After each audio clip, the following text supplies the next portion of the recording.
অন্যায় দেখলে তিনি কখনো মুখ বুজে থাকতে পারতেন না। তাই সুবিচারের দাবিতে পাড়ার নির্যাতিতা নাবালিকাকে নিয়ে দৌড়ে দৌড়ে ঘুরেছিলেন করেয়ার আমিনুল ইসলাম।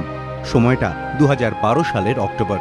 আমিনুলের অভিযোগ ছিল, শেখ শাহজাদা বক্স নামে স্থানীয় এক দুষ্কৃতী তার পাশের বাড়ির এক নাবালিকাকে 1 বছর ধরে ধর্ষণ করছে। ঘটনাটি জেনে আরও কজন যুবককে নিয়ে শাহজাদার বিরুদ্ধে প্রতিবাদ শুরু করেছিলেন আমিনুল।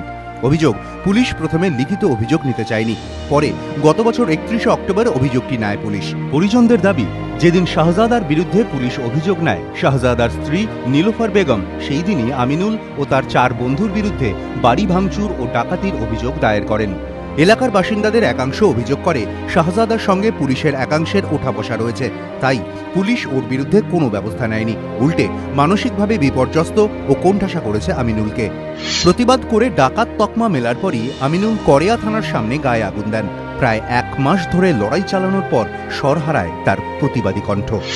পরিবারের দাবি, মৃত্যুকালীন জবানবন্দিতে আমিনুল জানিয়েছিলেন কয়েকজন পুলিশ অফিসার ধর্ষণের মামলা তুলে নেওয়ার জন্য নানাভাবে চাপ দিচ্ছিলেন।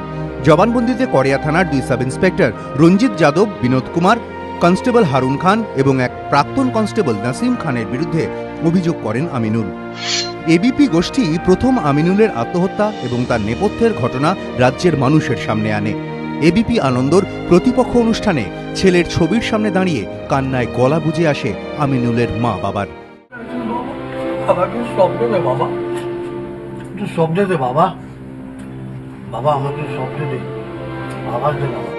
কান্না বুকে চেপে বিচারের দাবিতে সরব হন আমিনুলের পরিজন পড়শিরা। বিচার চাই, হামে ইনসাফ চাহিয়ে। আমি আমার ইনসাফ চাই, আমাকে ইনসাফ দেওয়া হোক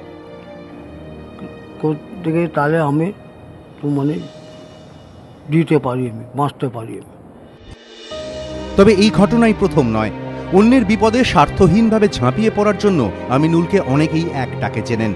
2012-র 13ই জানুয়ারি ন্যাশনাল মেডিকেল কলেজ হাসপাতাল থেকে শিশু হারিয়ে দিশেহারা হয়ে পড়েন শেখ ওয়াসিম এবং তার স্ত্রী। সেই সময় তাদের পাশে দাঁড়িয়েছিলেন আমিনুল। সেই খবরও প্রথম দেখানো হয় এবিপি আনন্দে। কিন্তু কেন প্রতিবাদের এই পরিণতি, সেই প্রশ্ন ভাবিয়েছে শহরবাসীকে। তাই মোমবাতি হাতে পথে নেমে প্রতিবাদ ব্যক্ত করতেও পিছপা হননি তারা। এবিপি আনন্দ।